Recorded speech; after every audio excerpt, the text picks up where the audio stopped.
But welcome everybody to this webinar designed for teachers in mind. We have a lot of science teachers here, as well as health teachers, teachers from all grade levels.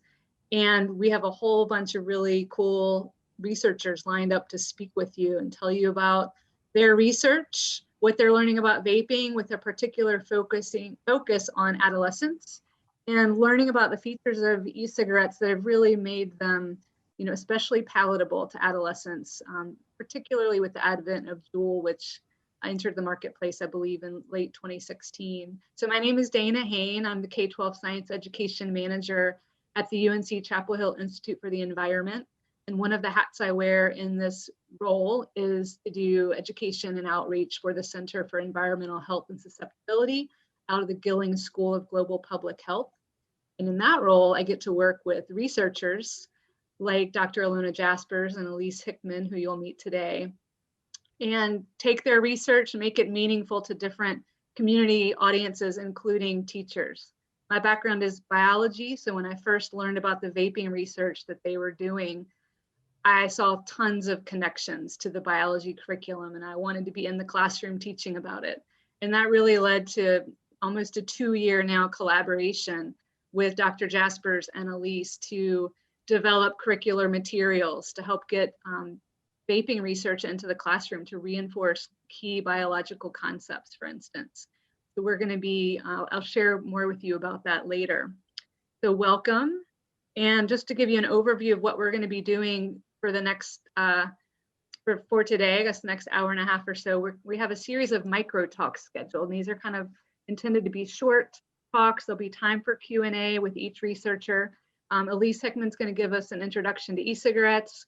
We'll learn about marketing and how they were particularly marketed to adolescents with Scott Mcintosh from the University of Rochester Medical Center. Bob Immormino is going to speak to us about nicotine salts. And then Elona Jaspers is going to speak to us about flavorings and some of the research that she's doing to look at the flavorings and their impact on health. So we have an exciting agenda, and please use the Q&A to ask questions, and we'll do our best to make sure that everyone's questions get asked. And you can use the chat box if you have, other issues that I can help with. My colleague, Victoria Triana, is also here, and she and I are going to be monitoring the chat so that our presenters, all they have to do is focus on presenting to you. And I think we're going to start with 2 poll questions. So Victoria, do you mind launching poll question 1? Yeah, sure. So that first question should have popped up for you, and we'll leave it live for about 30 seconds.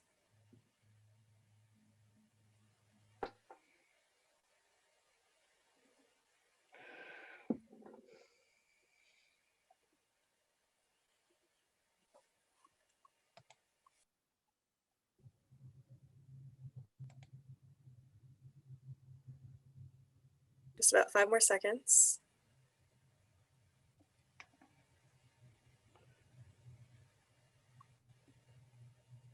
Okay, I'm going to go ahead and end the polling and share our results here so we can see. Good. So you guys will learn the answer during our next presentation.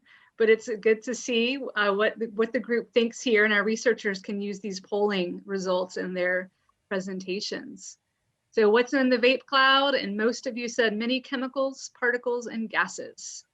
All right, you'll find out if you're right later on, keep you in suspense. And then our next question is poll question 3, I think, Elise. You mean Victoria? Yeah, Victoria, sorry. I got it, yeah. There we go. Alrighty. So true or false, with the exception of tobacco and menthol flavors, the FDA has banned all flavored e-cigarette products.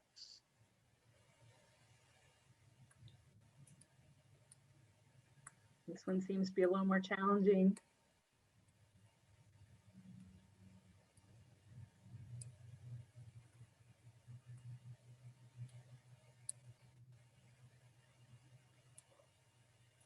I'm going to give about 5 more seconds. Okay. And here are the results. All right, so Elise will keep this in mind for her presentation. So thank you, Victoria, and it is my pleasure to introduce to you all a colleague and someone who's becoming a friend, I'd say, Elise Hickman. She's a PhD candidate with Dr. Elona Jaspers in the curriculum in toxicology and environmental medicine at UNC Chapel Hill. Her research is focused on the effects of e-cigarettes on respiratory immune responses. So Elise, I'm going to turn it over to you. Thanks so much for being here today. Yeah, thank you, Dana. This is really exciting. I'm excited to get to talk to you all. I just want to make sure that my screen is sharing properly so you all see just my slides, right? Yes. Yes. Okay, cool. Yeah, so I'm Elise Hickman. I'm a PhD candidate in toxicology and environmental medicine at UNC, and I'm in the lab of Dr. Elona Jaspers, who you all will be hearing from later. So let's get started with the introduction to e-cigarettes. What are e-cigarettes? E-cigarettes are devices that heat and aerosolize an e-liquid, and this allows the user to inhale nicotine and other chemicals. And there are a lot of different types of e-cigarettes, but they all share some of the same features. They all have a battery, which is used to heat up the heating element and the e-liquid, which is what aerosolizes it, and then a mouthpiece, which is where the user inhales the aerosol. And so even though they all can look different, they all share these same features. E-cigarettes were invented in 2003 by a man named Han Lick. And originally he invented them because he wanted to reduce smoking-related morbidity and mortality. But they weren't introduced into the US until 2007.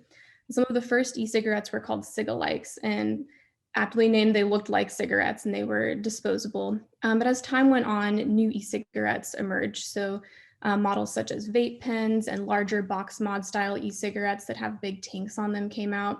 And around 2010 is when the first peer-reviewed publications on the health effects of e-cigarettes started coming out. So this was only about 10 years ago. In 2014, e-cigarette use surpassed cigarette use in high schoolers, which was a big milestone. Because even though cigarette use has been decreasing in this population, the fact that e-cigarette use has skyrocketed so much is definitely something that we've taken note of. And in 2015 and 2016 is when Juul was released and became very popular. And this sort of paved the way for the current generation of e-cigarette devices that we're seeing now, which are disposable Juul-like devices. Some of the names you might have heard of are Stig and Puff Bar. There was also an outbreak of e-cigarette and vaping associated lung injury that happened in 2019 that you all may have heard of. And this has largely been traced back to vitamin E acetate contamination in THC vaping products. But scientists are still studying this and trying to figure out the exact molecular mechanism and way that this disease and injury happened. Like we've been talking about, there are a lot of different types of e-cigarettes, and these here on the left are kind of what we might call more traditional e-cigarettes. It includes larger tank-style devices and vape pens. They're pretty popular, especially the vape pens. People use them a lot for things like vaping CBD or THC. When we think about some of the really popular current generation e-cigarette devices, that includes Juul, which are flavored cartridges or pods. And there are also refillable and disposable e-cigarettes that have become really popular. Interestingly, the 2020 flavor ban was really focused on the flavored cartridges and pods that were pre-filled. And so that banned all flavors except menthol and tobacco. That really only applied to products like Juul, and it didn't apply to these other current generation products that included refillable and disposable e-cigarettes. So for those, you can still buy those in a lot of different flavors. What is in this e-liquid anyway? So there's a base liquid that is comprised of propylene glycol and vegetable glycerin. And these two chemicals lend different qualities to the e-liquid. Vegetable glycerin is sweet and viscous. It gives a really smooth feeling in the throat, and it's what generates the really big vape cloud that some people associate with vaping and that some people really like. Propylene glycol, on the other hand, is less viscous, doesn't have as much of a taste, and it provides more of the throat hit. And so depending on what the user is looking for or what the device is compatible with, the ratio of PG-VG can vary a lot depending on the user's preferences. There's also nicotine in e-liquids. So there's two different types of nicotine, and Bob is going to be talking a little bit more about those later, but you can have free base nicotine or nicotine salts at a wide range of concentrations. And there are nicotine-free e-cigarettes, but those are not super commonly used. Most people are using e-cigarettes that have nicotine in them. And there's a lot of nicotine in e-cigarettes. So one pack of cigarettes has about 20 milligrams of nicotine. But some of these pods from e-cigarettes, like a Juul pod, a Fix pod, and a Sorin pod, have a lot more nicotine than a pack of cigarettes. This is something that's not always communicated clearly or understood by the people who are using e-cigarettes, especially young people, may not necessarily realize just how much nicotine they're getting in these pods. E-cigarettes also typically have flavors and other additives. So there are flavoring chemicals, which Elona is going to talk about. One that we've studied a lot in our lab is cinnamaldehyde. You can also have THC or CBD, and now they even sell some e-cigarettes that have vitamins and wellness supplements like melatonin. And there can be contaminants like vitamin E acetate that's been implicated in the E-Valley outbreak. They've also found pesticides in e-liquids, so something that might be added in or contaminated by accident during the production process. So how do e-cigarettes work? And again, this is shared across all e-cigarettes. They have a battery that heats up a coil, and that heats up the e-liquid.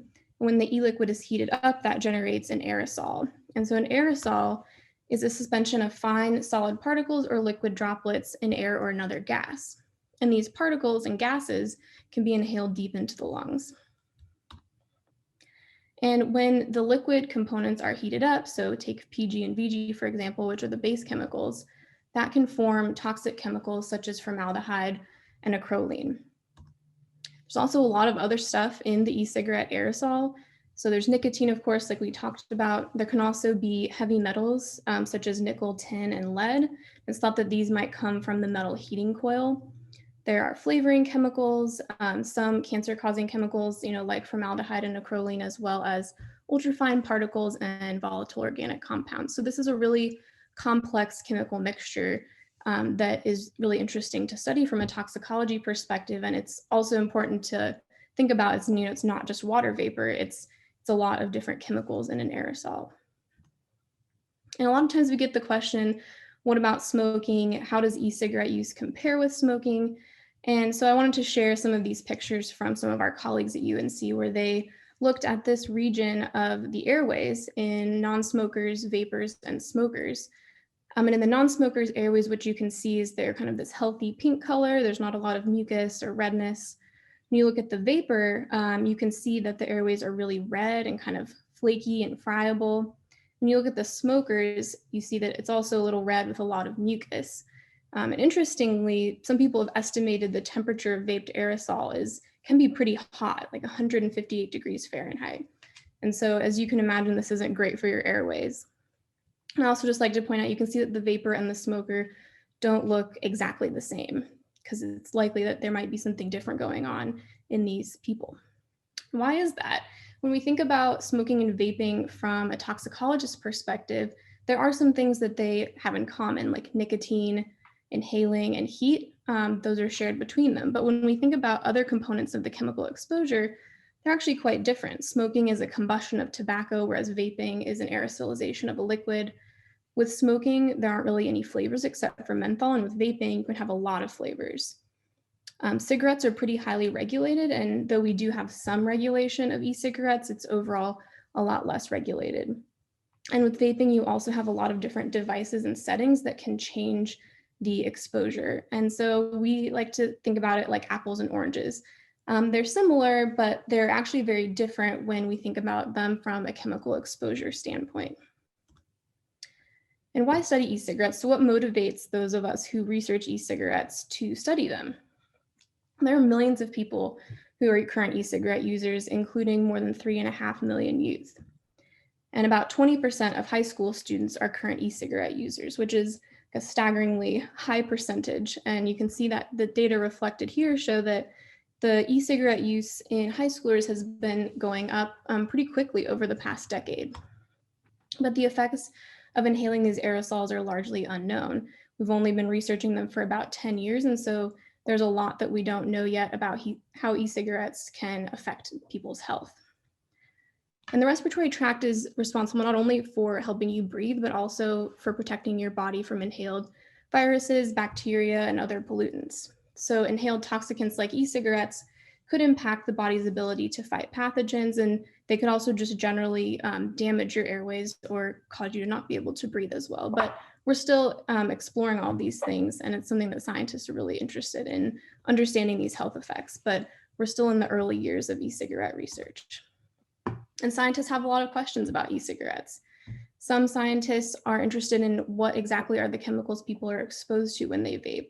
So like we talked about the e-cigarette exposure, there's a lot of chemicals in there. It's a very complex chemical exposure. So people want to know what concentration are people exposed to, what is the role of the device settings, what new chemicals are formed when the liquid is heated up, and how much chemical is actually deposited in the respiratory tract. Other researchers are interested in what are the biological effects of these chemicals on different cell types, on different cellular functions.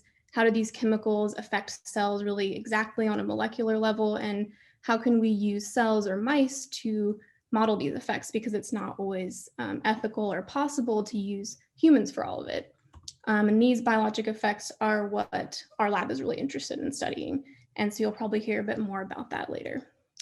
And at this point, I just want to thank everyone who has been part of my journey, because I wouldn't be here without support from all of these people. And science is definitely a team activity. So I'm really thankful to have all of them.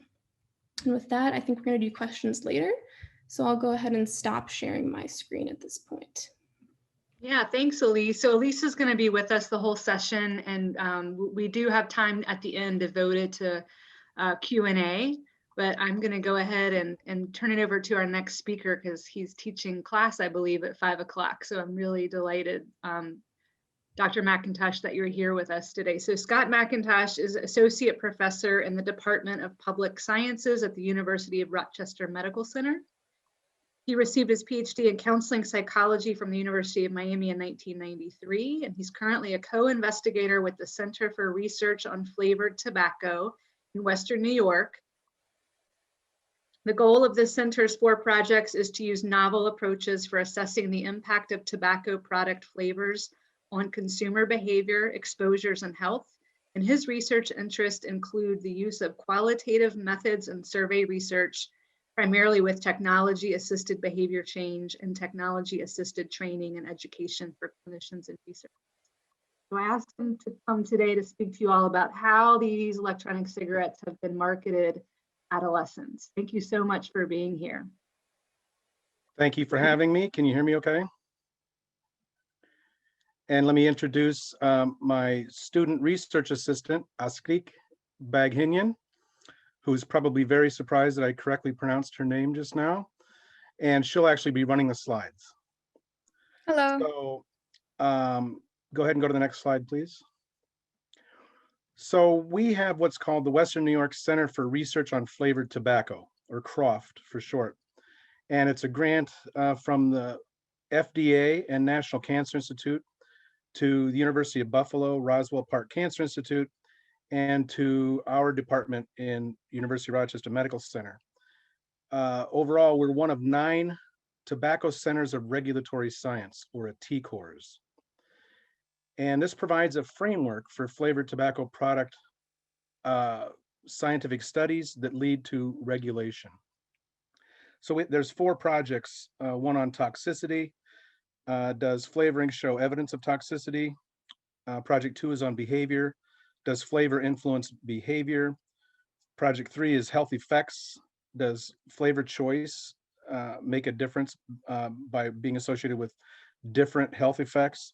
And then project 4, which is the one I'm the site PI of at my institution, about communication and marketing. So I don't know if you knew that when you asked me to speak here, but I happen to have some street cred because we do have this project. So a lot of stuff on marketing. And in fact, Askrik and other undergrad students and grad students who've worked with me have done a variety of observational studies that have added to our information about communication and marketing. So why flavored tobacco? Emerging tobacco products such as cigarillos, hookah, and vapes are marketed in an array of flavors, and they account for an increased share of overall tobacco use. Many flavoring ingredients, while promoted and labeled as GRAS, G-R-A-S, generally recognized as safe, they've not been evaluated for inhalation toxicity. So as we know, flavors appear to play an important role in attracting users, especially young users, to these emerging tobacco products. So the FDA's scope of regulatory authority allows it to address flavored tobacco products in a variety of ways, such as packaging and labeling rules, restricting the use of specific flavorings via product standards, and as far as banning characterizing flavors in tobacco products. I don't know if any of you are old enough to remember, but in the maybe late 70s, early 80s, they banned red M&Ms for a while. Does anybody remember that or remember hearing about it? It took an act of Congress practically to get red M&Ms back in the bag because they were very careful not to have that poisonous dye hurt people. That was the correct way to do things. These flavorings were on the market without being tested for toxicity. And so data are needed to understand how consumers perceive and use these, how it affects them, and the implications for relative health effects comparing flavored versus unflavored products. Next slide, please. And Asklik actually worked on this one with some of the other students, and we actually update it regularly. This is an example of online and social media advertisements. In this case, vape shop advertisements specifically geared towards, in this case, in this analysis, access, affordability, relaxation, choice, and community in order to get and keep customers. Remind me, was this before the tobacco flavor ban? Yeah, she's nodding. So this Yes, one it was. before that.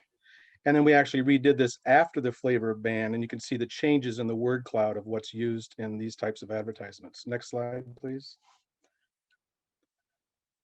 So here's a scientific poster, which I know you can't read all the words there.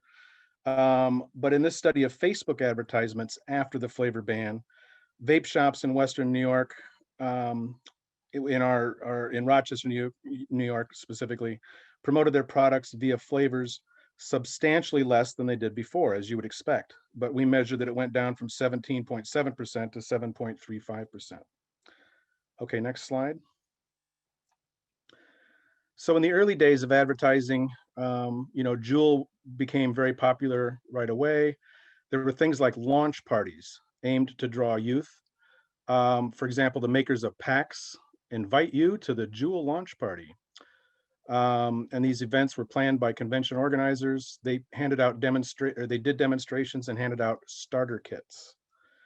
It's really like the drug dealer on the corner. Here, try one. It's for free. You'll be back. And this effectively penetrated the youth market. They also used strategies from the tobacco industry from over the decades, because most of them are owned by the tobacco industry. 85%, I think, or higher of all vape products are now owned by tobacco industries, the big three. So they use models that are slightly older than the target demographic to draw them in. For example, most Disney Pixar movies feature protagonists in their teens. By the end of Frozen, Anna is 18, and Merida is 16 in Brave. So the viewers most affected by these viral expressions are adolescents. Next slide.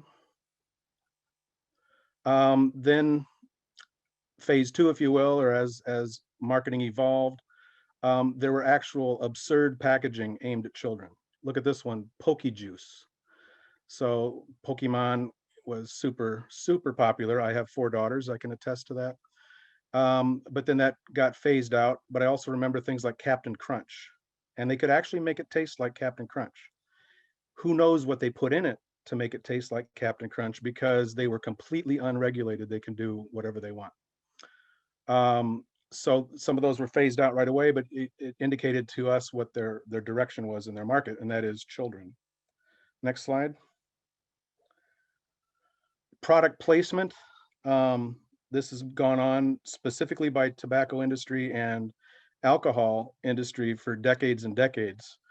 And that's I don't know if you all remember Superman 1, the first Superman movie. Again, I'm dating myself, but that was the early 80s as well. The bad guy throws Superman into a giant semi-tractor trailer truck that had Marlboro in huge sign and letters on it. So that was a real blatant example of product placement. There are more regulations on that now, but there's fashionable portrayal of vaping in movies and on web series, with actors incorporating vaping into their image, both on movies and at events.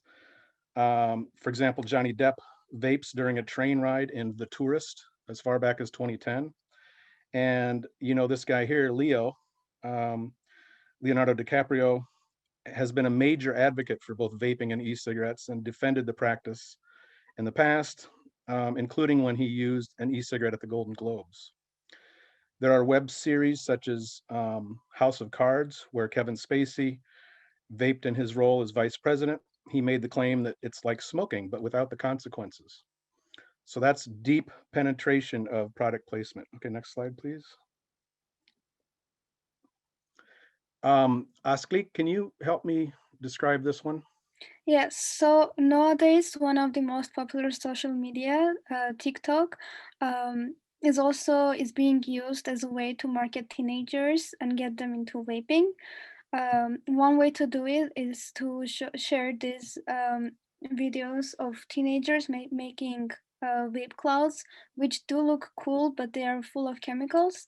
And if you go on TikTok and search for a hashtag, for some vaping related hashtags, as we have done a screenshot of, you can find more than 1 billion viewers. Thank you. And next slide. So that was the influencer approach, and this is similar to that too. Sex appeal, and that's been used by tobacco industry and alcohol industry forever. So vaping industry is of course going to use that. Continued to be aimed at adolescents and teens. It depicts vaping as intimate, exciting, adult, with models again as young adults. Okay, next slide. Appealing to health. Vaping is less harmful than smoking. Actually, the data are mixed on that, but at least they're not saying vaping is safe, which is what they first said. They said it was just water vapor, and you all took a quiz about 15 minutes ago about that. So we know it's not just water vapor, and TCORs, large grants like the one we're part of, will get at exactly how it's less deadly, just as deadly, or more deadly. It depends on the component that we're studying and the device, etc. Okay, next slide. Other tactics. Here's a base appeal to loving mom and dad. So it's a comparison of a modern e-cig ad to an old magazine ad for cigarettes. Best mom ever. Get Chesterfields for Mother's Day and Father's Day. Next slide. Something that has affected marketing and what they can do, obviously, are bans and regulations, etc. Here's a brief look at the relationship between scientific influences on government action and tobacco use. Due to the spike in high school e-cigarette use from 1.5% in 2011 to 27% in 2018, and that represents 4.04 million youth. The Surgeon General declared youth vaping as an epidemic. The Federal Tobacco 21 law was passed in 2019 as high schooler usage rose to 27.5%, which represents 4.1 million. The passage of this law was a ban on the sale of tobacco to people under the age of 21, and that went into effect immediately and had an effect on use. The efforts of both the federal government, advocacy groups, and some states has led to a reduction to 19.6% in the 2020 survey. It still represents approximately 3.6 million high schoolers that use e-cigarettes, making them more susceptible to nicotine addiction and continued product use.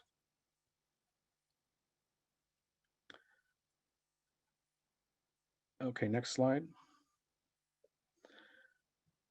Here are a few current examples of e-cigarette product marketing towards adolescents, which were removed subsequent to warning letters that were issued by the FDA to producers.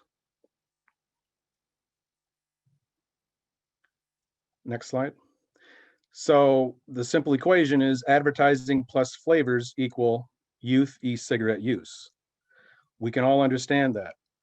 The reason they keep using these products is because of the nicotine. It's addictive. It changes young people's brains. It actually rewires their brains. It affects attention, learning, mood, memory, impulse control, and it can be a lifelong addiction. Next slide. In fact, adolescents who start vaping are almost 3 times more likely to smoke traditional cigarettes as an adult.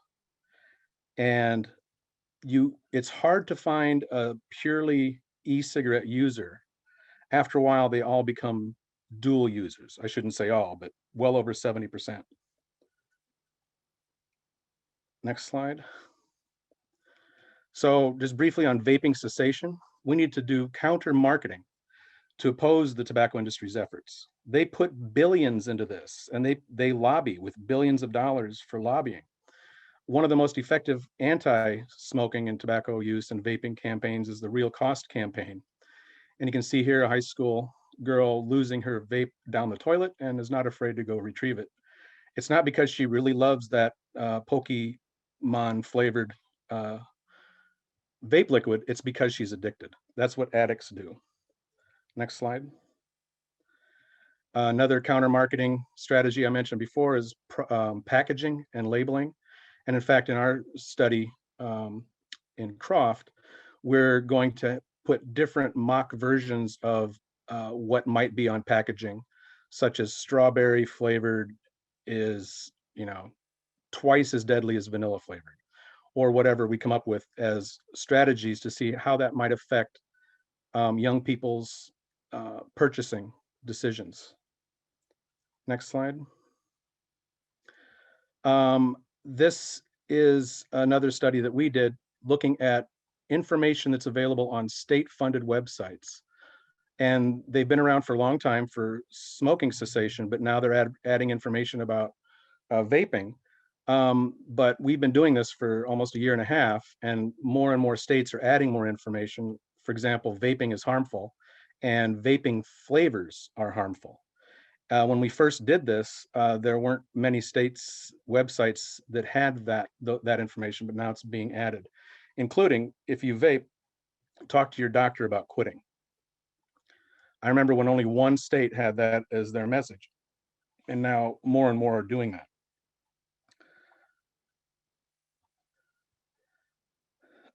The information changes rapidly, and currently we're tracking websites that mention the link between vaping and COVID-19. And the research is still being done, but there's every reason to believe that if you vape and use regular cigarettes also, or either one, it affects how more susceptible you might be to COVID-19 and the effects of COVID-19 on your body. Next slide.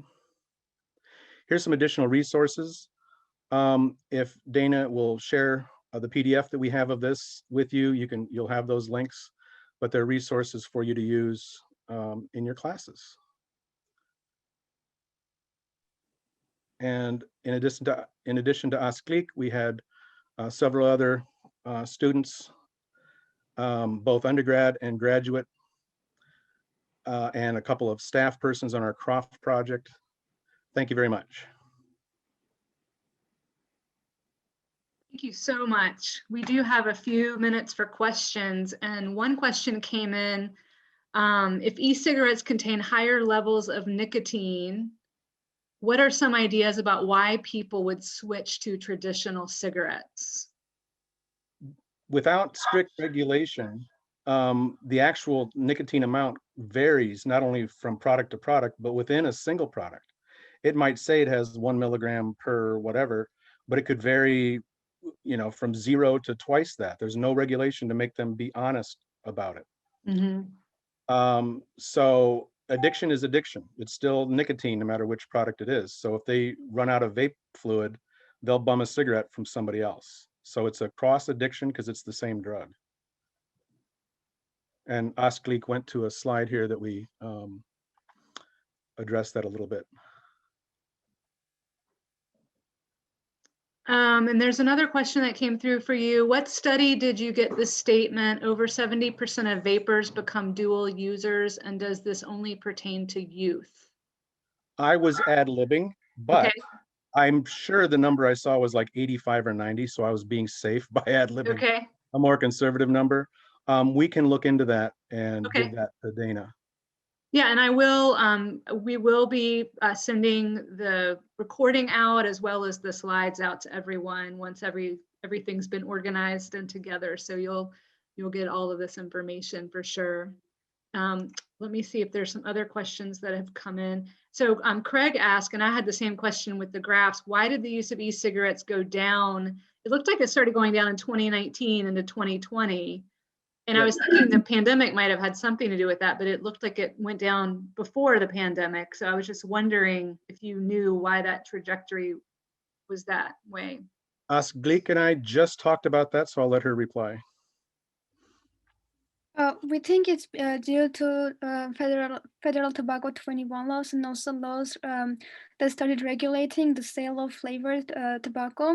The report that CDC released for the 2020 showed that even though there was a big decrease in current e-cigarette use, there was a huge increase in people who were using disposable e-cigarettes. So it looks like it went down, but it might not really be true. So we are still, we need more long-term data to make conclusions about this. And I've actually heard both hypotheses, that now that people are stuck at home and they can get, if they can get their vapes, they might be vaping more. So we need to see what the next couple of years look like as to the more long-term effect of the tobacco 21 laws. And colleagues of mine at the University of Rochester did a study that demonstrated most people report that if their Pokemon flavor isn't available, they'll use tobacco flavor or menthol, which are when those are still allowed. And again, that can be explained simply by it's an addiction. Of course, they'll switch to something where they can still get the addiction. Mm-hmm. This slide shows the most popular flavors for high school and middle school students, and fruit and mint flavored, and followed by candy flavors were the most popular ones. But again, if those get banned, they'll switch to the what would look like a less popular one on those graphs. Mm-hmm. So the jury's still out on if those numbers are going to go back up and by how much and what's explaining it. Mm-hmm. But hey, let's take the win where we can. It looks like those numbers have gone down in 2020. Another question that came in that I think is appropriate for you to answer is, are there any proposed rules to change the look, design of the devices? So referencing one that looked like an asthma inhaler, and I've seen like Hello Kitty vape devices and ones that are clearly, aimed at youth or people wanting to really hide their habit. Are there any? Yes, and my team and I just talked about this yesterday and almost had a slide about that. There's a hoodie where the string that would tie the hoodie up is actually the straw that goes to the vape. A watch where you take off the watch face and it's got a vape. And one of my assistants said that they believe, and I don't know if they read this or if it's anecdotal, but the ones that look exactly like USB ports, because that's how it charges also. Yeah. So are there any regulations around those? Well, the landscape changes constantly, and our T-Cores is not looking at that across our 4 studies. I believe other T-Cores are looking at that. Mm-hmm. But once you say, okay, no more hoodies, fine, they'll find something else that isn't yet regulated. Yeah. So the devices change, the hiding devices change, the vaping fluids. If we ban vanilla number 12, great. Someone's going to find vanilla 13, unless the FDA can say all these from this range or something. Yeah. So that's why they need data to make those decisions. I see a question from Mary Beth about, and it is important to reemphasize this, the GRAS pertains to products allowed in food, not other contexts. For example, generally recognized as safe is glycerol and glycerin as food additives. You can ingest them and they're not harmful, but nobody has studied until now, what do you do when you heat that up and inhale it? And of course, nothing is good when you heat it up and inhale it, but we'll try to measure exactly how bad it is. Yeah. Well, I know we have a lot of teachers here, and I've heard from many teachers that they've seen creative ways for their students to vape even during class. So I think they're on the front lines. They were when they were in the classroom, I guess. Some of them still are, but I remember one time a teacher said their students were hiding their jewels inside a soda can. And that's how they would take their hit during class, which. Yeah, and it's really hard to monitor that. Yeah, yeah. My significant other is a 6th grade science teacher, and she assures me that some of these presentations I put together, she says, don't skimp on the science. We want the 6th graders should understand what these words are. Yeah. And what, so I'm like, okay, I won't dumb it down at all. Most of you are high school teachers, right? So I'm, teach to the top half of the class at least, and bring them along. Well, thank you so much for being here today. I think you have to run to class, but if other questions come through for you, we'll certainly, pass them along to you to see if you can answer them. You're welcome. And are you sure there's no more questions? Because you're saving me from having to go to class. I think we're good. I think the next question, Elona will probably come back to in her talk about flavoring. So, and while if you want to stay on, you can, but yeah, I'll go to my class. Yeah. Thank you so much. You're welcome. Have a good day, everybody. Yeah. Bye now. Take care. Well, Elise is going to introduce, or we're going to turn it over to Bob Immormino in just a minute. And while we're getting his screen set up, Victoria, if you want to do those final 2 poll questions, that would be great. Sure. Yeah. So I'm going to go ahead and launch our next poll question. It's a true or false. Oh, excuse me. That's not. Oh, yes. No, we're right. Okay. Yes. Have you heard of nicotine salts? Yes or no?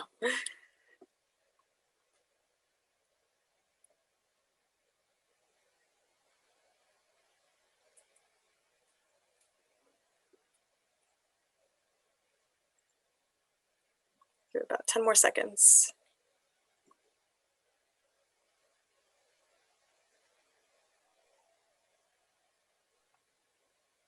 This makes me think we made a wise choice in adding this topic to our presentation today. All right, I'm going to go ahead and end the polling and share results. So almost a little over half of you haven't heard of him. Cool, so this will be a new topic for most of you.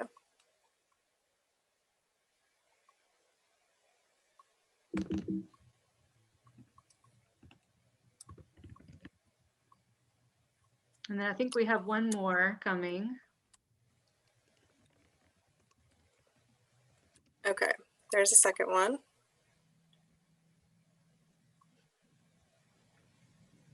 True or false, nicotine salts make higher nicotine concentrations in e-cigarettes more palatable.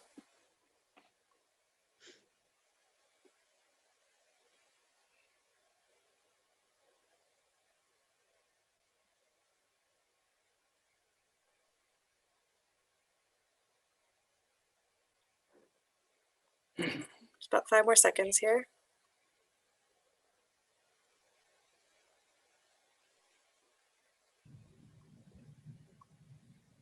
Okay. And here are our results. Very Awesome. interesting. All right. Well, Elise, I'm going to turn it over to you. Yeah, all right. Well, I am very excited to introduce Dr. Bob Immormino, who is a research assistant in the Moran lab at UNC Chapel Hill in the Center for Environmental Medicine, Asthma and Lung Biology. Research in the Moran lab has the overarching goal of better understanding how environmental exposures impact the development of allergic diseases, including asthma and food allergy. In their lab, their strengths are mouse models of airway disease, but they also work collaboratively in translational human in vitro models, working with labs like the Jaspers lab. So Bob, works in the same lab space that we're in, and I'm really excited to hear him talk today. So take it away, Bob. Well, thanks so much. And everybody can hear me and the sharing's going okay? Yeah? Yep. Okay. So thanks again for the introduction, and thanks to everybody for being in attendance, and thanks to the organizers for putting this together. I'm really looking forward to getting the opportunity to share with you some of our research on the effects of e-cigarette salts in some mouse models. Before diving into our e-cigarette research, I wanted to just give a brief overview of the overarching research in the Moran lab. So Dr. Moran is a pediatric allergist, and his research goals are to understand how environmental exposures impact the development of allergic diseases, including asthma and food allergy. And the primary tool that we use is a mouse model. And we use mouse models because they allow us to mimic human diseases and test in detail the key factors in the development of those diseases. So you can see kind of from this overview of the research in the lab that we don't have a strong central focus on e-cigarettes, and we're a little bit off looking at food allergies and asthma.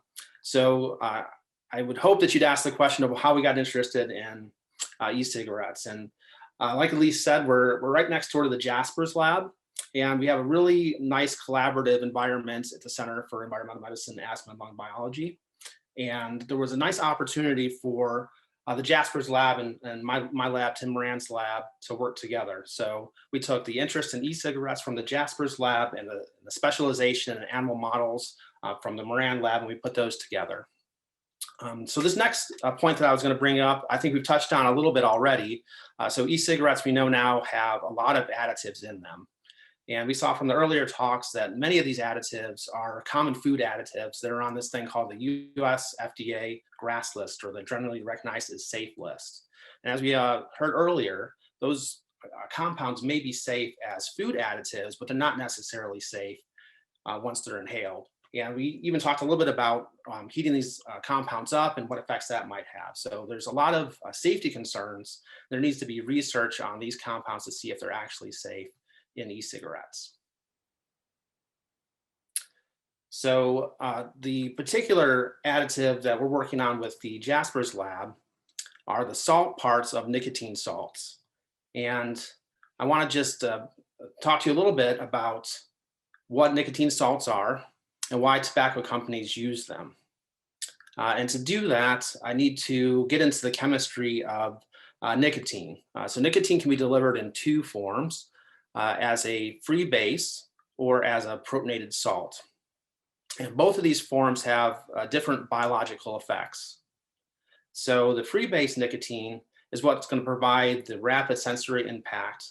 And as the name suggests, it's basic, and the aerosol that's going to be in will be of a high pH.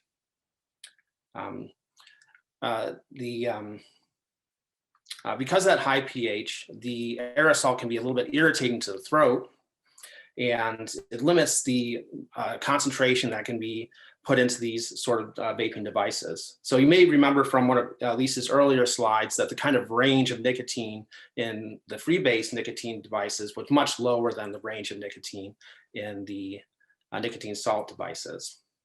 So how do we get nicotine salts? Well, we have to do our quick flashback to freshman chemistry. So if you take your base and you add an acid, you're going to get a salt. And for all practical purposes, that's what nicotine salts are. You take your free base nicotine and you add an organic acid, and you get a nicotine salt. In the salt form, nicotine is going to be protonated, and it's no longer able to give you that rapid sensory impact, but it's now in the form that's going to bind to the nicotinic acetylcholine receptors. So the addition of an acid is also going to lower the pH of the aerosol, and that makes it less irritating to the throat when it's inhaled. And so in this way, we can increase the amount of nicotine in the vape without having it cause pain when it's going to be inhaled. So nicotine salts are a combination of free base nicotine and an organic acid. And this form of nicotine is used by tobacco companies because more nicotine can be delivered without it being painful to inhale. So most of my talk, most of my research at least, is going to be about the salt part of the nicotine salts. But I think it's really important to at least present some very specific information on the nicotine half of the nicotine salts. So in the marketing for tobacco companies, they're going to highlight things like the flavor or the throat hit or the smoothness, but they're often going to neglect to address the massive amount of effort that they put into crafting a particular biochemical profile for nicotine delivery. And I have two graphs up here that are showing some of that research that tobacco companies have done and how they're manipulating the nicotine in their products to get it to conform to a specific biochemical profile, and one that will give you the most pleasure and probably is going to be the most addictive. So on the left here, we have a plot of the blood nicotine concentration over time. And at the bottom here, we have a line showing how blood nicotine responds for an older style e-cigarette device that's using free-base nicotine. You can see that the line peaks lower and it peaks slower with free-base nicotine. So this isn't going to be as satisfying for people that are using this sort of e-cigarette compared to a conventional cigarette where you get a much higher peak of blood nicotine and it goes up much more rapidly. So Juul realized that if they took free-base nicotine and added their organic acid, they were able to not only increase the amount of nicotine that was in their product from 2% nicotine to 4%, but they were also able to get a profile of blood nicotine that was much more similar to conventional cigarettes. And I'm sure it's not going to surprise anyone that a profile like this is going to be much more associated with nicotine addiction. On the right is a little bit different of a story. So tobacco companies had the option of testing dozens of different types of organic acids. And this is one of the acids that they ended up using in their products. And it's got used a lot because it had an additional function in the body. In addition to just changing the pH of the aerosol, levulinic acid, we could see in this dose response curve, actually changes the amount of nicotine binding we see to the nicotinic receptors. So at lower, or at these kind of mid concentrations, we see more than 100% binding of the nicotine. So it's promoting additional nicotine binding because it has an allosteric effect. So not only can nicotine salts allow the tobacco companies to put more nicotine in their products, but it could also directly affect the biology of the neurons binding to nicotine in your brain. So for our project, we wanted to pick a couple of nicotine salts to explore and to pick which ones we were going to use. We first dove into the research literature, but we have some undergraduates in the lab. So we also asked them to informally survey their friends, and we came up with a list of common e-cigarette manufacturers, brands, and we looked at what nicotine salts they were using. So there were 4 nicotine salts that came up pretty highly. So we have levulinates, lactate, salicylate, and benzoate. So Juul is using benzoate, and we mentioned just a minute ago the levulinates. And our specific research questions are going to be focused on those 4 compounds. And in particular, I'm just going to be focusing on the sodium salts of those compounds. So I want to look at the biological impact separate from nicotine. And we have 3 sub-aims that we're going to be looking at. The first is, do the salts cause cell or tissue damage? The second is, do the salts cause airway inflammation or an influx of inflammatory cells? And the last question is, do the salts impact other airway diseases? To look at these questions, we're going to be using mouse models. And we have 3 mouse models that I'm going to present today. So the first model is going to be our acute model. The second is a persistent model. And the final model is going to be an asthma model. So when I talk about a mouse model, I mean a way of treating mice that leads to a specific biological process like inflammation or mimics a human disease. In this case, we're looking at an asthma model that's going to mimic asthma in humans. So our acute model lets us look at acute toxicity, and it let us look at the initiation of inflammation. Our persistent model is going to let us look at whether or not inflammation persists and if there's any lung damage or the start of a process of lung repair. And our asthma model will let us actually look at a situation that's like the human disease of allergic asthma, and we can start to ask questions about whether or not using e-cigarettes will affect patients that have asthma. So this slide is going to summarize our major findings from the acute model. The first plot on the left, we're going to be looking at the release of a common metabolic enzyme called lactate dehydrogenase, or LDH. LDH is going to be released from cells when they're either damaged or killed. In this plot, we can see that each of the salts that we tested leads to an increase in LDH compared to our PBS control. This is just a saline control. And this indicates that the cells that are lining the airway are likely going to be damaged by these salts, and then they're going to be releasing some of this lactate dehydrogenase. Acute cellular damage is also often accompanied by an inflammatory cell influx, and that's what we're seeing in this graph on the right. So each of the salts leads to an increase in both the percentage and the number of neutrophils that we see in the lung, again, compared to our PBS control. Oh, I've lost a slide. Oh, I don't know where it went. I was going to show quickly a persistent model, but I feel like that slide's disappeared on me. So I apologize. I'm going to jump right ahead to our asthma model. And this asthma model is looking at allergic asthma, and it's typical for allergic asthma to see once you have started that disease state, you have a large percentage of eosinophils. And the way we're doing this in our mice is we're treating them with house dust mite, which is a common household allergen. And so we see a large increase in eosinophils. But for allergic asthma, there's no big change in the earlier inflammatory cells that I was talking about, neutrophils. So we wanted to see what would happen if we took this same mouse model and we added the salts to our house dust mites. So we can see here that we have a change in the types of cells that are going to be in the airway. With the salts added to our house dust mite, we see a decrease in the number of eosinophils and an increase in the number of neutrophils. So this is important because a typical allergic asthma that is really leaning towards eosinophils only is well controlled by corticosteroid inhalers. So this sort of asthma is one that we could deal with in the clinic. Whereas people that have a mixed phenotype of eosinophils and neutrophils are refractory to steroid treatments. So this type of asthma is going to be much more severe and harder for patients to control. So it's possible that by using these vaping devices, we might change the kind of phenotype that asthmatic patients are seeing. And this is particularly important because early on when e-cigarettes were introduced, some doctors actually recommended the use of e-cigarettes instead of conventional cigarettes as kind of a safer alternative to smoking. But we could see that just from having the nicotine salts in there, that may not be true. So getting back to our research questions, we wanted to come back to this and see what our final results were. So do the salts cause cell or tissue damage? The answer to that is yes. We saw that LDH was increased in our acute model. So we're getting cellular damage.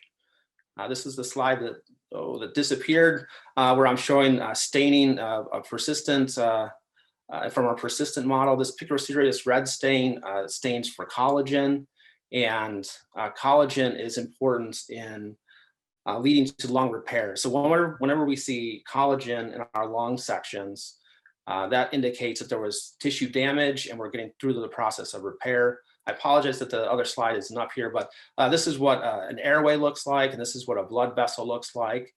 These kind of open spaces here are normal alveoli. This is where the air comes in. You're able to have oxygen and CO2 exchange.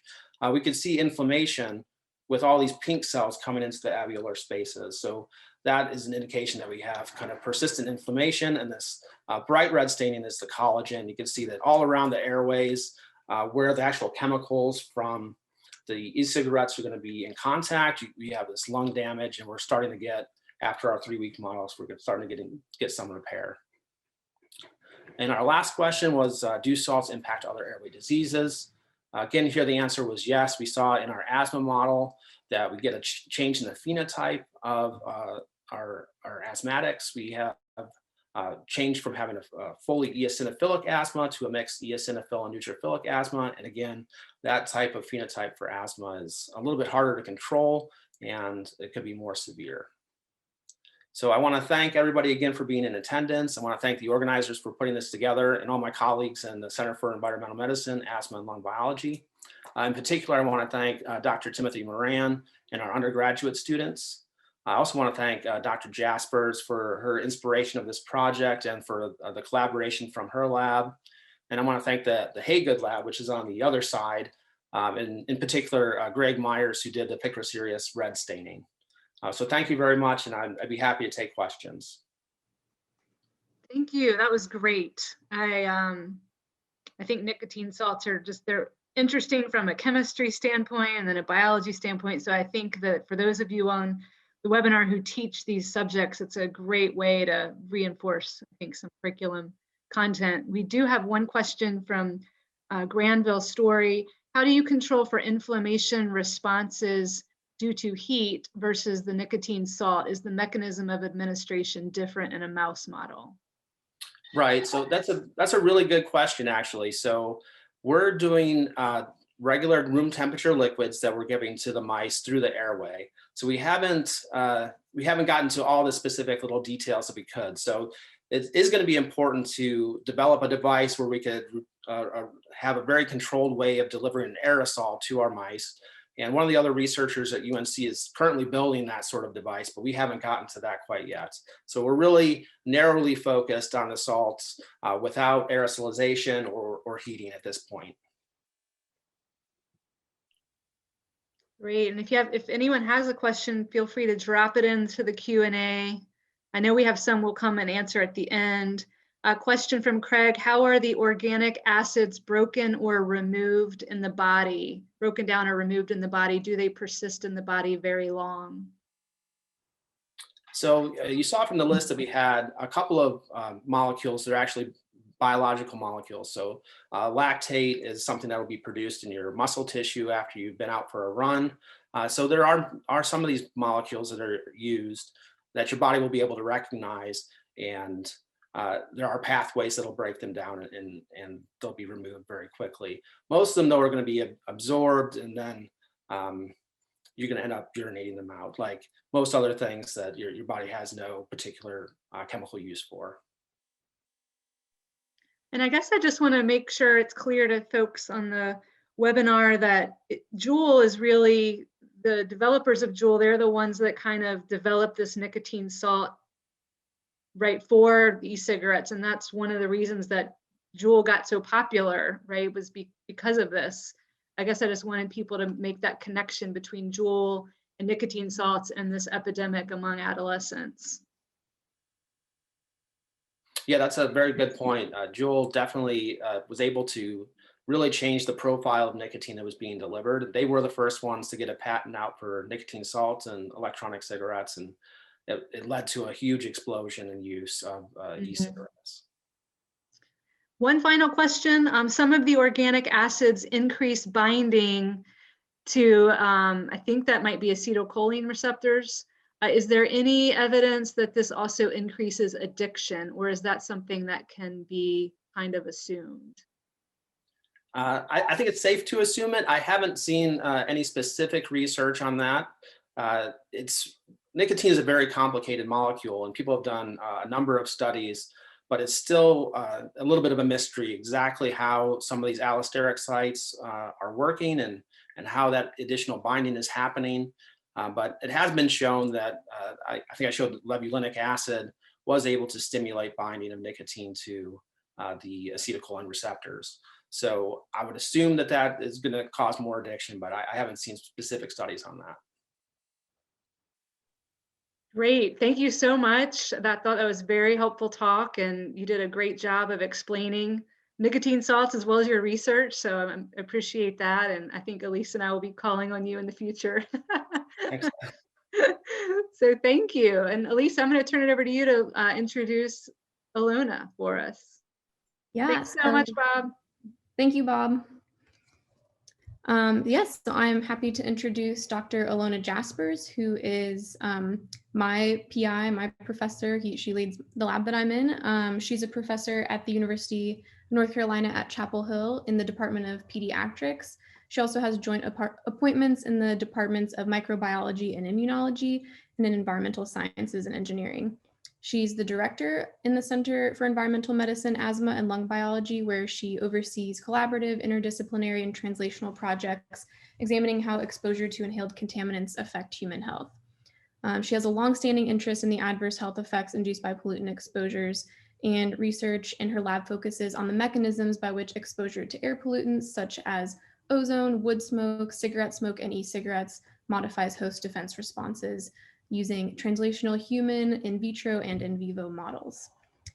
So I will hand it over to Dr. Jaspers. Thank you, Elise. And what Elise failed to mention is the best part of my job is mentoring students like Elise. So that's the best part. Oh, and I also have one more thing to add. Today is Elona's birthday, so happy birthday. Wow, happy birthday. Thanks for being with us. Thank you, Elise and Dana. Because 2020 really was such a bad year, I did not age in 2020. I'm not counting that. So I'm the same age as last year. So anyway, thank you so much for putting this really important session together. And I'm going to sort of focus a little bit on flavors. We talked a little bit about that already, and some of the sort of more repetitive slides I will go over. But one of the best things about being the sort of later part of this session is I got to actually add additional slides that I didn't have in my deck beforehand. So literally made some last minute changes here. So one of the things that Dana alluded to during one of the question and answer sessions was the flavor ban. And just sort of to summarize what that was called for in 2019 after the big EVALI epidemic in the United States. And it basically was announced and got into effect on January 2nd of 2020. But really, what is this flavor ban? It's really just more of a partial ban on e-cigarette flavors. What do I mean by that? What the flavor ban included was all of the e-liquids for tank devices. They were actually exempt from that. And what that means, I'll get to actually in a second. But what it did include was actually stripping the market of all of the pod-based flavors, especially things like mango, fruit medley, creme brulee from Juul. So this was really a hard hit on the Juul market and the pod-based devices like Juul. But what was exempt from it was tobacco and menthol flavors. And what Dr. McCormick actually Mcintosh alluded to earlier on was every time you sort of, was like you're playing whack-a-mole. Every time you ban something, they're switching to something else. So what this actually included, the flavor ban, and what it not included, just at Juul alone. So no longer was allowed the flavor mint, but what was continued to be on the market was menthol. And so what happens? All of the Juul users switched to menthol. What was even more important was the teenagers actually quickly found a loophole in this vaping ban. So this is actually the exact verbiage of the FDA definition of these cartridge-based ENDS products. But you see this little footnote here as number 20. And what this footnote is actually says is the example of products that would not be captured by this definition include completely self-contained disposable products. And anyone who has looked at what is confiscated in high schools, even in 2019, before this ban became active, knows that disposable products were really, really popular among high schoolers. The Truth Initiative does a great job in really sort of illustrating some of the sort of loopholes and failures of these regulations. So what is no longer allowed, as I alluded to earlier, the sort of mango flavor and creme brulee flavor and these pod flavors from Juul, which were hugely popular in 2017, 2018, largely contributing to this explosion of e-cigarette use among youth and teenagers. So also no longer allowed is mint. But what is allowed is everything that you see on the right here. All of these e-liquids that are basically used in tank devices, lots of other disposable devices such as Mojo and Puff Bars, who became really, really popular after this and were still available in many, many different flavors. So the flavors did not leave the market. They just sort of showed up in different forms and products. But what is in e-liquids, e-juice, pods, disposable? And this is sort of something that we already went over beforehand, but I wanted to sort of show the STIG, which is one of the devices I actually first saw. And when I talked to a local high school here, I was not aware of this, but actually my teenage kids told me that this is basically what everyone is using. Everyone is using STIG. So on the bottom left here, you see it's sort of a Juul pod mango pod that is actually no longer on the market. And then you have these sort of refillable e-liquids. And we talked about earlier on about some of these flavors, but a lot of these sort of flavors are as I'm not, as you see here in this particular product, are non-described. I mean, you don't really know what is in there. And this was actually an e-liquid that my son was able to purchase when he participated in a study to see whether you can overcome the age limitations for online purchases. So this was actually delivered to my house as part of a study. So again, just what we already know, what's in there: propylene glycol, vegetable glycerin, flavorings, nicotine salts. Elise covered the propylene glycol and the vegetable glycerin. Bob covered the nicotine and nicotine salts. But there's also some of these other additives that Elise alluded to, but I will be focusing on the flavorings. This is really something that obviously has driven a lot of these teenagers and youth towards e-cigarettes. And we already talked about grass, which was actually is introduced by FEMA. This is not the FEMA that you will have in your front door when you are in a hurricane disaster area, but this is actually the Flavor Extract Manufacturing Association, which is very, very adamant about the misuse of grass as chemical flavorings. But be that as it may, we actually use chemical flavorings in lots and lots of different products, and they're perfectly safe for food. So benzaldehyde is one that we're really interested in. It's used very often in sort of cherry or almond flavorings. Obviously, vanilla is self-explanatory. Menthol is too. Cinnamaldehyde is in cinnamon. And then you have things like isoamyl acetate, which is also naturally occurring as banana oil. And that's basically what makes juicy fruit taste like juicy fruit. And we talked about this early on a little bit already about grass. And grass really is generally recognized as safe, but really just under the conditions of intended use. So food additives are the intended uses for oral consumptions. And FEMA has identified over 1,000 of these grass flavorings that may actually represent a respiratory hazard or when it is used for inhalation.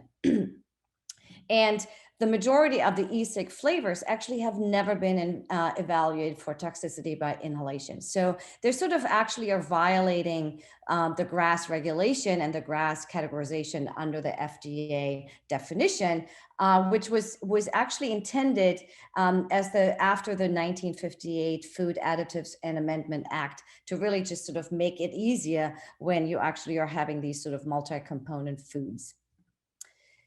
So these flavoring agents are safe when we're using them, in our food products. So why are we worried? And one of the things that I do as part of my roles at UNC is I run the curriculum in toxicology and environmental medicine, one of the graduate programs in toxicology.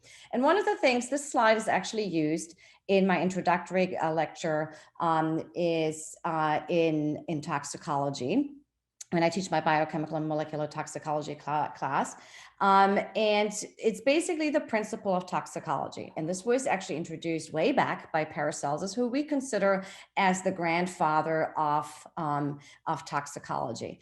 And what Paracelsus basically said was that all substances are poisons. There's none which is not a poison. The right dose differentiates a poison from a remedy. Or any toxicology student will be able to tell you the dose makes the poison. That's basically the sort of mantra of toxicology.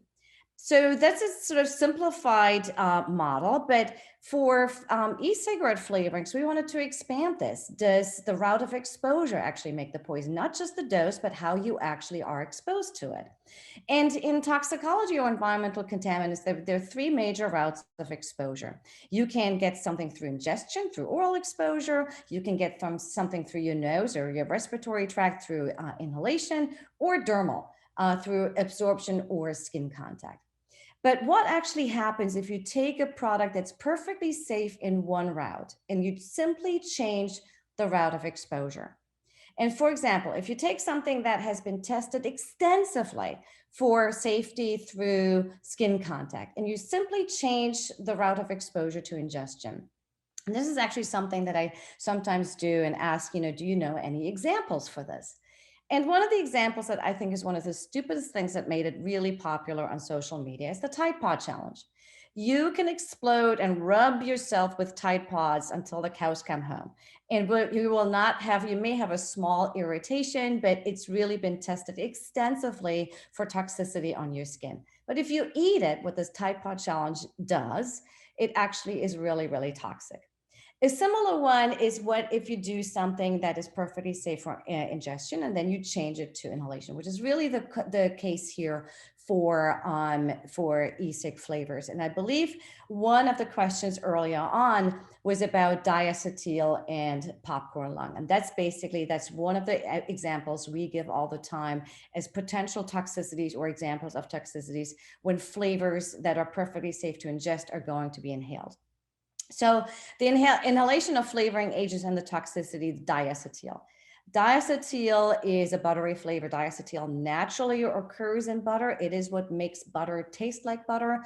And as a matter of fact, often is added additionally to butter to make butter taste more like butter. And it's perfectly safe. It's perfectly safe when you eat it. Obviously, you don't want to eat too much butter. You have other side effects, but in terms of the diacetyl, it's perfectly safe to ingest.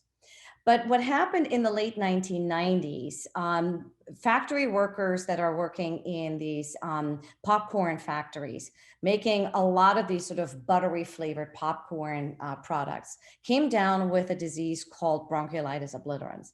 That is a disease you normally not see in otherwise healthy people. This is a disease that often is seen in people rejecting a lung transplant. It's an irreversible fibrotic lung disease. It's really terrible. It basically causes the stiffening of your lung, which is often happens in rejected lung transplants.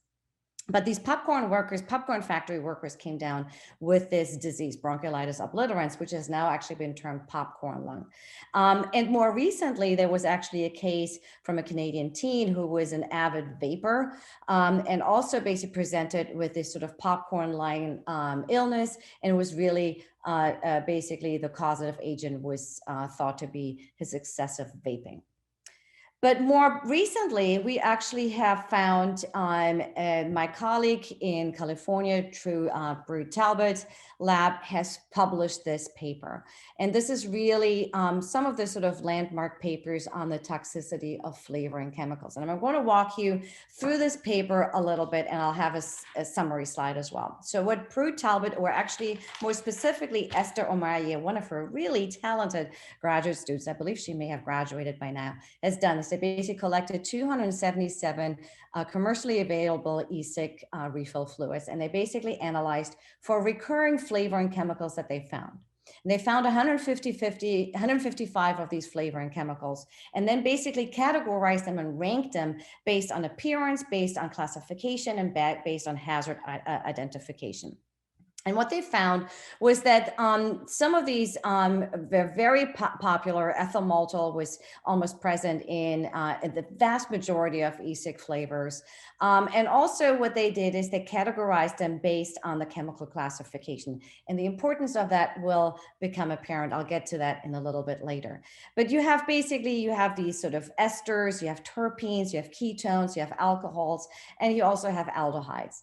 And aldehydes, from an inhalation perspective, are known bad actors. You have things like formaldehyde, which we all know we don't want to inhale. You have things like acrolein, which is also an aldehyde, a known respiratory toxicant, acetaldehyde, crotonaldehyde. For an inhalation toxicologist, those are very known bad actors. These are all aldehydes. We know aldehydes are bad when they're inhaled. And a lot of these flavoring chemicals are aldehydes. So to summarize this article, there's a lot of information in this article, and was published in 2019 in Scientific Reports, just to give you this sort of like the sort of cliff notes of this. What they did is they tested, again, 277 refill fluids. These are still on the market. They're still perfectly allowed, unless you live in states like New York or Massachusetts or California, which have a lot more stricter flavor bans. So they have found 155 of these recurring flavor chemicals. And what's really interesting is not just that they were there, but also the amount. 85% had chemical flavors at concentrations of greater than 1 mg per mil, which is pretty high. But more importantly, 37% had them at greater than 10 mg per mil. That is really, really high. Well, actually, more importantly, those that had nicotine, over half had flavor to nicotine ratios that were greater than 2, meaning you had more flavoring chemicals than nicotine in these e-liquids.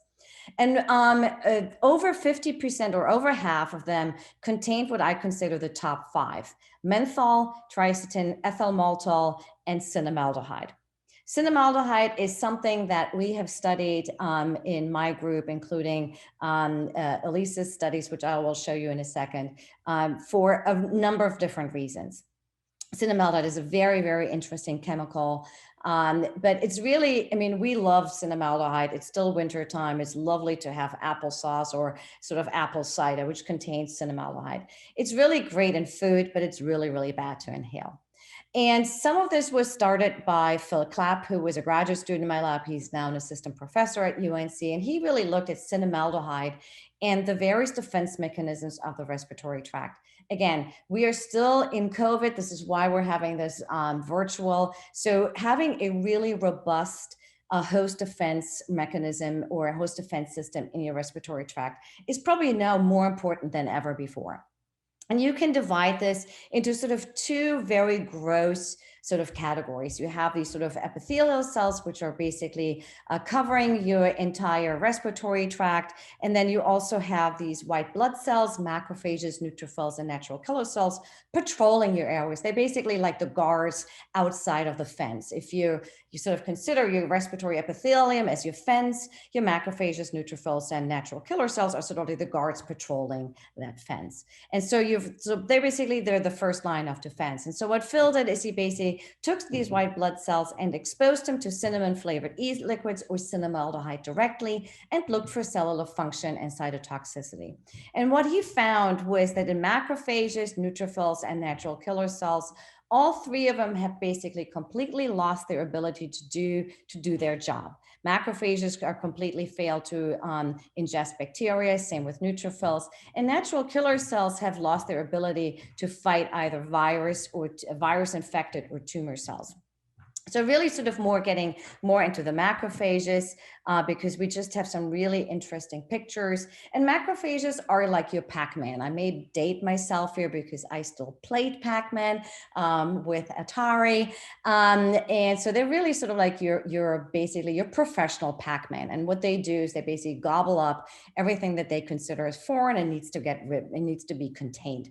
And what we did is we took these human macrophages and basically exposed them to either the control or to cinnamaldehyde and let them ingest these fluorescently tagged or fluorescently labeled bacteria. And you can see on the left-hand side, the control loves taking it up. That's what they do. They love taking up bacteria, these sort of red dots here. And the cinnamaldehyde exposed macrophage really looks frustrated. And it can no longer do what it's supposed to do. It looks sort of like angry, really, really frustrated, but it's not dead. It's just basically fails to do what it's designed to do. And then the other thing that Phil did is he looked at the sort of epithelial cell function in the respiratory tract. One of the things that these epithelial cells have and do, they have these sort of cilia on their surface, and the cilia is then covered with a liquid layer and mucus layer, which traps all the inhaled pathogens, particles, allergens, anything that's sort of trapped on there. And they're basically designed to sort of have the ciliary beating, which basically propels the mucus up to the larynx pharynx when it's either swallowed or spit out.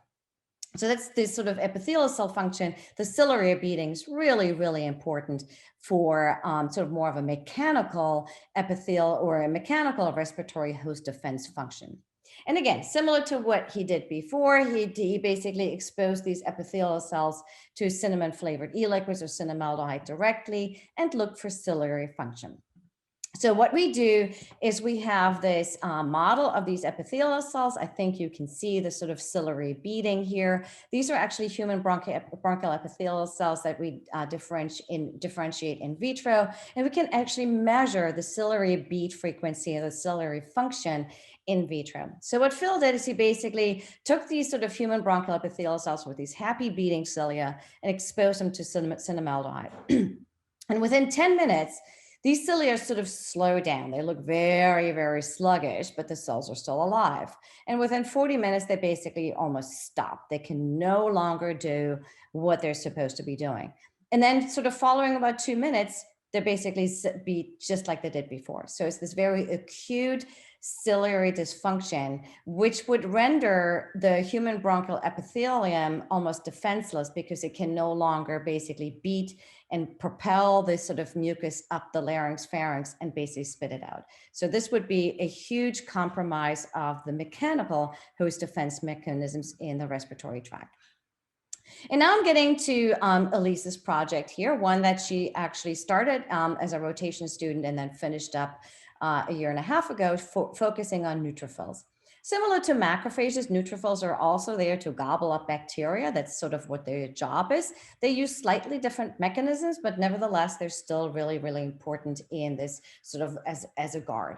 But sort of focusing or following up on some of the studies by Prutalba's lab and Esther May, really sort of focusing on chemical classes. So these flavors are not all created equal. They're basically, again, can be divided into these different classes. Again, sort of hashing and basically showing you the graph here from Esther's paper. Again, we focused on aldehydes, again, because as an inhalation toxicologist, we know those are bad actors.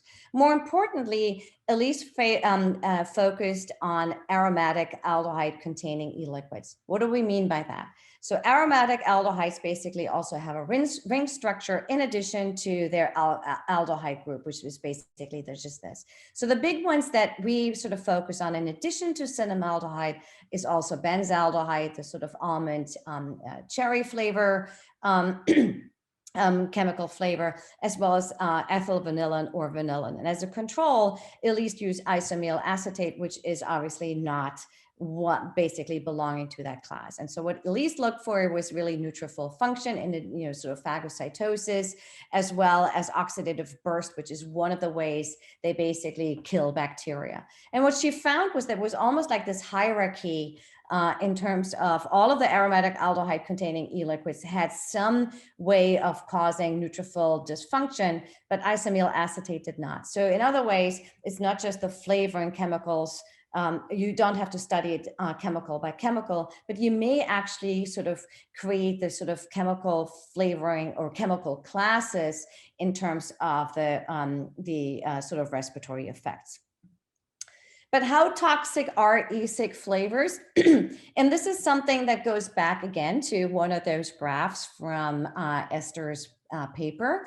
And obviously a lot of them are irritants, a lot of them are harmful, but some of them are actually corrosive. And we used one of those flavoring chemicals, that is corrosive, again, our favorite cinnamaldehyde, as a way to illustrate to high schoolers that these e-cig flavors are really, really bad actors. This picture was probably taking a week or two before we had to shut down because of COVID. On the left-hand side, you see two high schoolers from Chapel Hill High. Actually, the one in the front is now a freshman at UNC Chapel Hill. And the one with the pipettes there is Megan Rabuli, another assistant professor working with me in the back. You see full clap. So what we do in this particular experiment is we take basically just a regular 6-well tissue culture dish, but any plastic dish will do. And we just add a number of different cinnamaldehyde containing e-liquids, as well as different controls. And so what this is basically here, we have atomic cinnacide with and without nicotine. We also have pure cinnamaldehyde, as well as cola flavored, which has a lot less cinnamaldehyde, and literally just add this to this dish, let it sit for 2 hours, and then wash it off. And what you can see is cinnamaldehyde causes corrosion of the plastic. It literally corrodes the plastic. And this is something that high schoolers can take back to their peers. And it's been really, really effective. This is an experiment. I always call it the most successful experiment that I will never, ever be able to publish. Because these two high schoolers went back to their peers and told them about what they did in our lab, and basically told them how corrosive and how dangerous these e-cig flavors are. And it was probably the most effective thing in terms of stopping the sort of vaping epidemic that I have done in my entire career. So with that, I will return, I guess, the mic to either Elise or Dana, and we'll open up for questions. Great, thank you so much. And thanks for being willing to do this on your birthday. I appreciate it. I hope you have something special planned for tonight, even if it's just a dessert. Right. Thank you. It's always a pleasure to hear you speak. I know we have some questions. And so feel free to drop questions in your chat. And I know we're kind of right at time if people need to leave, but feel free to hang around for a few more minutes. One question is from Gina. What can you tell us about secondhand exposure and health effects from e-cigarettes? So I know being an inhalation toxicologist, you can address that even though you didn't really talk about it with the flavor. Yeah, so that is a really interesting question. I get that question every single time when I present. I do know there are some studies going on, but here is just, literally food for thought. It may actually not be through the inhalation route. One of the things that we've noticed is that these e-cig aerosols actually drop quickly to any surface. And so when you actually do this in your home, you may actually have secondhand exposure through the oral route, where you basically touch a surface that has a lot of these sort of e-liquid aerosol droplets on there. And then you actually have your dermal and or oral exposure, which is not good for nicotine. Nicotine is a dermal toxicant. It's also an oral toxicant. So you may actually have sort of secondhand exposure through a different route. But there's also potential sort of secondhand aerosol exposures if you're close by to someone basically vaping. Good. A couple teachers are interested in your plastic degradation experiment. I imagine you could do it with a Petri dish. Someone asked about what kind of plastic, but someone else asked, is it safe? Is that something that would be safe to do in the high school lab? To have You probably would want to have a fume hood for that. If you were going to use the pure like flavoring chemicals, because like Elona showed, they are really strong smelling, they are really corrosive. So that may be something you want to like video yourself doing and then show the students, or not use the pure flavoring chemical, like dilute it or something. Yeah. So the pure cinnamaldehyde is really aggressive. So I would not necessarily recommend doing that outside of a lab. But these other ones are actually commercially available. And you use a dropper, and I believe we actually have written sort of like an experimental protocol and have given that to other high schools for just demonstration, or sort of communicate or collaborate with a local lab and have students do that in the lab. And I see a question about the stats on cancer from vaping, lung, mouth, and throat. And I guess what I would probably say to that is that people haven't been using e-cigarettes long enough to develop cancer. I mean, when you look at people who have developed cancer from smoking, usually that's more than 10 years, and a lot of the youth who have started using it, it's only been, 2 or 3 years, like a lot of the vapors that we get in. So I don't think we know that quite yet. Another question that came in, what do the inhaled aldehydes do to the structural proteins in the lungs? Wow, you must have read my grant. Excellent question. So what we think is that these aldehydes actually form adducts with proteins, and therefore potentially modifying the function or the structure or the three-dimensional structure of these proteins. That's an excellent question. And cinnamaldehyde particularly, it will adduct to proteins. That's what we think. That's what we think is the mechanism, the cellular biochemical mechanism by which it works. Yes, excellent question. And will you just tell people what an adduct is for those who don't know? So it's basically when the chemical sort of forms a bond with a protein. So that's basically all of a sudden you don't just have a protein anymore. You now actually have it formed a sort of reaction with a protein, and just sort of like is a flag or a tag on there. Mm-hmm. Another question from earlier, are some of the heated chemicals converted to tar-like toxins similar to those in cigarettes? Not really, because you're not burning organic, you're not combusting it. Because you're heating it, you're not combusting it. Does that make sense? I hope that answers the question. Let's see, a couple other questions. I don't know if you've seen, there's one about What do you know about lobbying to lawmakers about stronger regulations, product ingredients, quality, and also marketing warning labels? That could be a whole webinar. Yeah. Yeah. I mean, are there still things underway to regulations like in the works, or things kind of at a standstill? No, actually things are moving. Things are Okay. moving. So I'm hearing words now on the menthol, because menthol is an interesting flavor, and I did not talk about that. So menthol actually has some significant health disparities issues as well, because it's obviously been significantly marketed and very targeted to African-American communities, even in cigarettes. But there's now movement because we know so much about menthol and its effect on addiction, its effect on toxicity, its effect on, deposition and everything. We know so much about menthol. That there's now actually I feel like there's a little bit of movement in energy for menthol regulations. And all of menthol, not just the actual chemical menthol. I believe Dr. Mcintosh earlier on talked about, vanillin 13. If you just sort of ban that, there will be vanillin 14. And there's already synthetic menthol flavors out there. Mm-hmm. So it would basically be banning all menthol characterizing flavors. So basically anything that gives you a menthol flavor would be banned. So we've learned from our mistakes in the past. And I feel like there's movement there.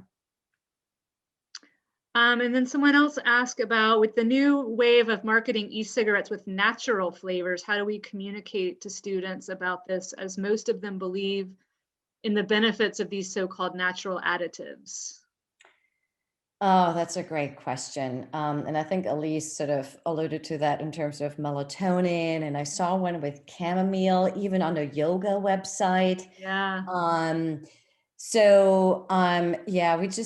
Again, it may be fine, but we have not done the rigorous studies to, see at what levels do we see toxicity, at what levels do we see benefits. Mm-hmm. So they're not really rigorously studied. So just stay away from it until we know more about it and understand whether it's toxic or not.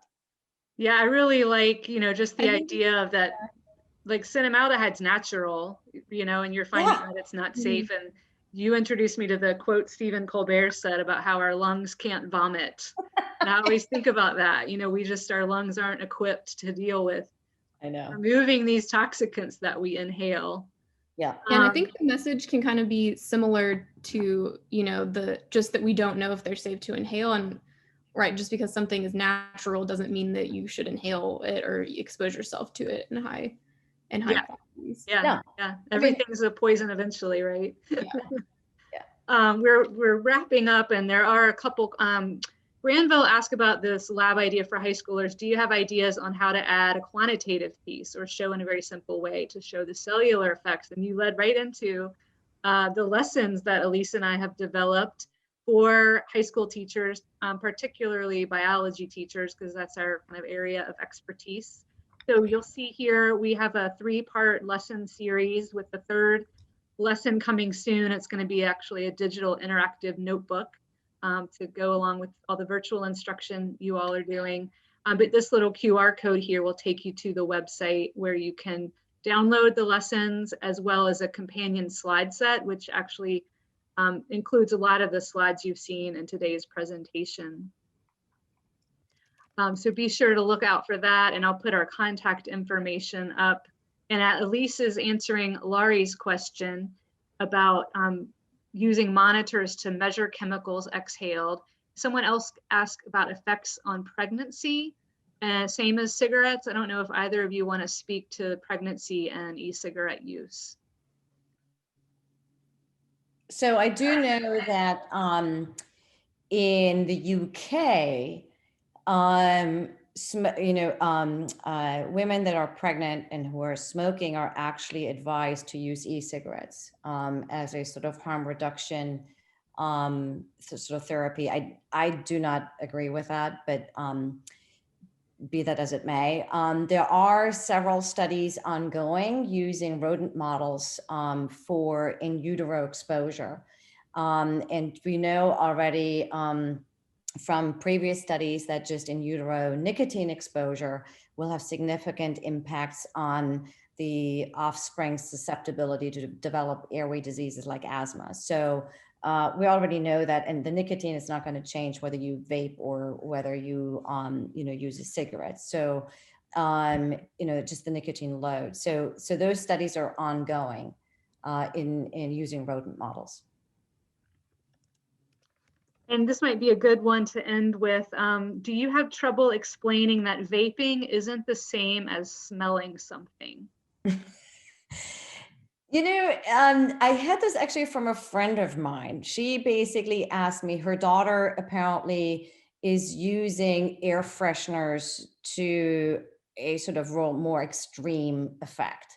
And she's like, well, you do vaping. Isn't that like vaping? And in a way it is. It goes back to, you're using something at a dose that's probably not intended to be. Again, the dose makes the poison. So it doesn't matter, whether it is smelling or inhaling these flavorings and these aromatic compounds or chemicals through the aerosol or through a gazillion different Glade or, whatever plugins you have in your room. And as a matter of fact, there are several asthmatics who are very, very sensitive to these chemicals, and it can cause an asthma attack. So just again, the dose makes the poison. Yeah.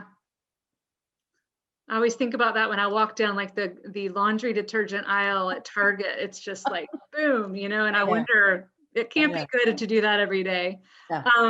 One final question from Laurie, and I think this question is kind of beyond the scope of our expertise, but how do approaches to address vaping in elementary and high school differ?